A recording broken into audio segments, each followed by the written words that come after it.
right, boys and girls, we know that I love Spawn. I am a big Spawn guy. We have done quite a few Spawn videos at this point. So I am so excited to jump in to just Spawn ends an abusive father and makes it look like an accident. Where we are going to dive into Spawn destroying some abusive people. And this is H1RO is the channel, so let's get into it. The story begins inside a gloomy New York apartment building, with a young girl, Mary, sitting in her room, tightly hugging her doll named Molly. She was talking to herself while her stepdad was watching wrestling on TV, saying that she was grounded because of something bad that she did, and as soon as the match was over, her stepdad, Seth, would punish her. Her stepdad got up to use the— Dude, here's the thing. I know I'm pausing already. I don't understand people like this. I really don't. I don't know how you could be like, oh, look at this kid. I'm gonna beat the heck out of him, dude. I'm gonna just suplex a child. I don't get it. These people to me are some of the most disgusting monsters in the entire universe. If you're abusive to children, there is absolutely no place on this earth for you. I really believe that. I think you are worse than a cum falcon. You are worse than like the poop that you step in on the side of the road. You're up there with like the actual scum of society. Your murderers, your people that are on the registration lists. You are up there with the worst of the worst, and I hate you. The bathroom and asked if she was thinking long and hard about what she did, saying that her mom was working the late shift tonight so she wouldn't be able to help her. Mary was terrified and hugged Molly even tighter, blaming herself for what she did, saying she was sorry for being so bad. But Mary wasn't alone. Spawn was close by, watching from a distance. This wasn't the first time Spawn had visited their apartment. Everything started 3 days ago, after Mary's mother fixed her doll, making it look brand new. Mary was so happy and started playing immediately, but she accidentally hit the TV antenna, which interrupted the signal. Unfortunately, her stepdad was watching TV and he went absolutely crazy. He grabbed— Bro went fucking gorilla mode because the TV got a little fucking staticky. Dog, get this. Dude, this is hit him with a semi truck. I hope Spawn summons a planet, because Spawn can just like just fucking tab in anything he wants, or a squiggly line, whatever the line is for cheat codes in games. It's like the little squiggly line above the tab button. He needs to hit that button and then console command just god mode on top of this dude to turn his butthole into a monster that eats his entire body. I'm sorry. Mary and started calling her names, accusing her of doing it on purpose to ruin his TV. The mother tried to intervene, but the stepdad pushed her away and took Mary inside the room while she cried in desperation. He claimed he wasn't being respected inside his own home and asked them to never touch the TV. The TV was his alone because he paid for it, not them.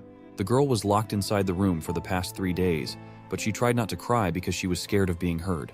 Her stepdad used to have kids before marrying her mother, but he never talked about them. Mary always wondered what— Yeah, dude, because he's a deadbeat piece of crap dad. It's like, that's another thing, dude. If you, like, there's these people out there that, like, have kids and don't try to hang out with them and shit. Like, don't actively try to be a part of their life. Like, dude, I'm gonna let you know, there's been nights where I've wanted to stream, and then I was like, I'm gonna stream, and then, like, I'm holding my daughter, and she just, like, falls asleep on my chest, and I'm like, dude, nope. We're having fucking hangout time right now. I am going to like soak up this energy of like the love that I have for my daughter right now. Watch me some TV, just hold her and be the happiest man on the entire fucking planet. Like, there is nothing that makes me happier than seeing my daughter smile when I walk in the door every day. It just fucking lightens up my life. Nothing can make me just like it doesn't matter how much my analytics shoot to the skyrocket and go to the fucking moon. And if I became like the biggest YouTuber overnight, I'm like fucking Jeff Smengold or Jiffy Beast or fucking any of these guys. I could be at that level and my daughter would still be more important than all of that shit. I would scrap it all for a second just to have more time with her. Like, you know what I mean? That's how important my kids is to me, and I hate the fact that there's people out here that they're like a side note, or they don't really matter that much. It's like, and it's not like I'm out here wanting to be like a helicopter parent or anything. I want to give her like her freedom and stuff. It's like, but I just like love that kid so fucking much. I want to be the best father in the world for my daughter. And the fact that there's people out here that don't give a shit about their kids, they're too self-involved for that bullshit. They're abusive to the kids where they fucking elbow them through walls and shit. Get the fuck out of here, dog. Get the fuck out of here. You're a piece of shit, dude. You're a piece of shit, and I hope Spawn fucking makes sure, like, prolapse Uranus. What happened to them. And one day, after moving into this house, she opened the dresser and saw them. They were hiding inside her closet the whole time, but they couldn't talk and were shaking really badly. But when she turned on the light, they were gone. It was just an illusion, maybe her imagination, or maybe something else. The next night, she saw something else. Someone new who came to visit her, the man in the red cape. The stepdad took another beer and taunted Mary, saying the show was almost over and that he still... Tick-tock, you're running out of time, kiddo. Show's almost over, and then you and me are gonna have a last little lesson in manners. Haven't quite made up my mind what I'm gonna do to you yet. Any thoughts on that particular subject, huh? I don't know why. I have no idea why I made him British, but he just seems like that fucking douchebag drunk British guy. He seems like the fucking guy from The Boys, except for, like, if he beat kids instead of superheroes. Hadn't made up his mind about what her punishment should be. Maybe she had some ideas. Time was quickly running out for Mary, and she was absolutely terrified of things to come. Seth went into the kitchen to drink some more, but he heard noise coming from the apartment. He thought that maybe Mary had left her room. Also, bro, I get addiction's a real thing or whatever, but I feel like you gotta be a real weak motherfucker to choose this shit over your own kids, bro. I'm sorry, dude. I know that might, like, piss a lot of people off or whatever, but the way I see it is, it's like there's this being out there that's relying on you, that loves you unconditionally, and you don't love yourself enough to give that love back, to give them a good start. You are a selfish fucking prick, dog. You're a fucking cum falcon. You're a little fucking cum goblin. You need to fucking get your, stop getting your funny up, bro. Get your money up, dog. You need to go fucking out there and cook for that fucking kid. You need to do everything in your power to be, like, the best you can be for that child. And you're out here fucking, oh, I gotta have another drink, dude. Oh, I worked a hard day at work. I'm gonna fucking drink and beat my kid. Go fuck it. Dude, you deserve to have your ass beat, bro. Spawn needs to wrap that chain around your throat, dog, and fucking, like, whip you around like a fucking helicopter blade. Saying she would be in even more trouble if she disobeyed him. But it wasn't Mary who was wandering the apartment. It was someone who came to save her, the man in the red cape.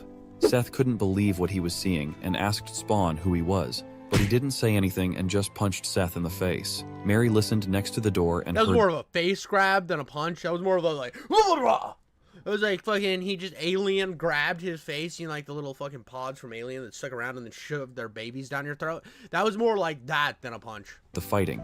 She knew it was the man in the red cape, but she was scared of him too, thinking he was the boogeyman. Seth had warned her about the boogeyman, saying he comes at night and takes naughty little girls away. Mary thought that Spawn came for her. She started panicking and wanted to hug her doll, but Molly was missing. It was like she disappeared. Seth asked Spawn to take whatever he wanted and just leave him alone.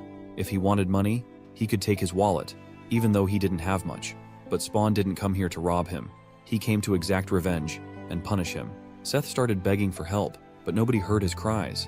He even said he wasn't going to hurt Mary. Bro, Spawn has that vision where he, like, kind of like a Ghost Rider, where he can look into your eyes and show you all the hell you've put everybody else through. He needs to do that shit. He needs to just fucking have this guy's soul just completely burned from the inside out, dude. Just wanted to scare her, saying that kids need discipline these days. Spawn had dealt with an abusive father before, but he did more harm than good. This time, he wasn't going to make the same mistake. Several hours later, Mary's mother returned home and found Seth dead. She immediately called the police and went searching for Mary. When the detectives arrived, the policemen said they had never seen anything like it before and had no idea what happened. Even the detectives were surprised, but not shocked. They had seen Spawn's work before and were familiar with scenes like this. Spawn had impaled Seth with the TV antenna. Dude, let's go, bro. What the shit, dude? Look at that. That's gnarly, bro. He just was like, zip, zip, right through his fucking head, bro. I bet your TV's, your TV's still a little fuzzy, bro. Take these antennas through your fucking skull, bro. That's what you get for fucking beating your kids. He made it look like an accident. He wanted the police to think that the stepdad got up and tripped over a chair, causing him to fall and impale himself with the TV antenna.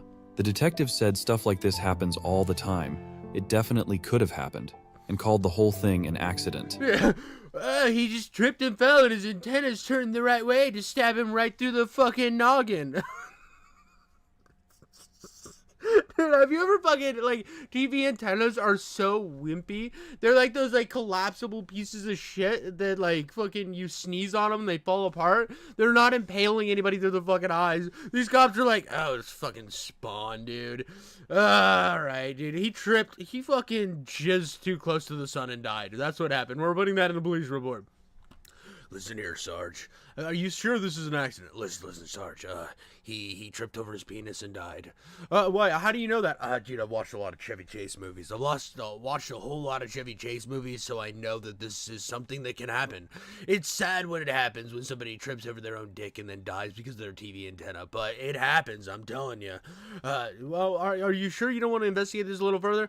No, I'm pretty sure he beat his kid, too. Oh, no, he's good. He tripped and fell over his dick and died by antenna death.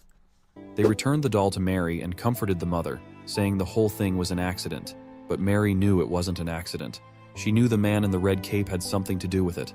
Maybe God works in mysterious ways, but he wasn't the only one. Let's go, Spawn, dude. That was fire. Spawn is the fucking best, dude. I love Spawn. I am such a big Spawn fan. I mean, like, that was so good. It's one of those things that the more I dive down the Spawn rabbit hole, there is a lot of campiness. There's a lot of over-the-topness where he just, like, spawns fucking superpowers out of his butthole and stuff. But at the end of the day, I do think that almost every single time I've gotten into a Spawn lore dive, I just think Spawn's so much better. I mean, he's out here just taking care of some, like, alcoholic abusive dads, which needs to be done, dude. Like, I remember, like, I listened to that song Alyssa Lives when I was a kid, and it just, like, broke me internally because I couldn't even imagine a world where my parents, like, actually just fucking beat the shit out of me every day. Because they had like if they had like problems, so my parents didn't have those problems, right? They weren't like alcoholics that beat me or anything. I mean, they were pretty strict in terms of like kind of overprotective and stuff, but like it's like minor gripes compared to somebody that's literally getting fucking beat where they can't show, or where the bruises don't show and shit. Like I don't even understand that world, and I'm glad that I never had to understand that world, and I'm very glad that my daughter never has to understand that world, because that sounds fucking awful, and I feel bad to anybody that has to go through that, honestly. And you like it's just like these type of fucking cum falcons that are out there that are doing this shit are the worst people on the entire earth. And that's really where I want to end this. So thank you guys so much for watching. Like and subscribe, and I'll catch you on the next one. We'll get into some more chaos.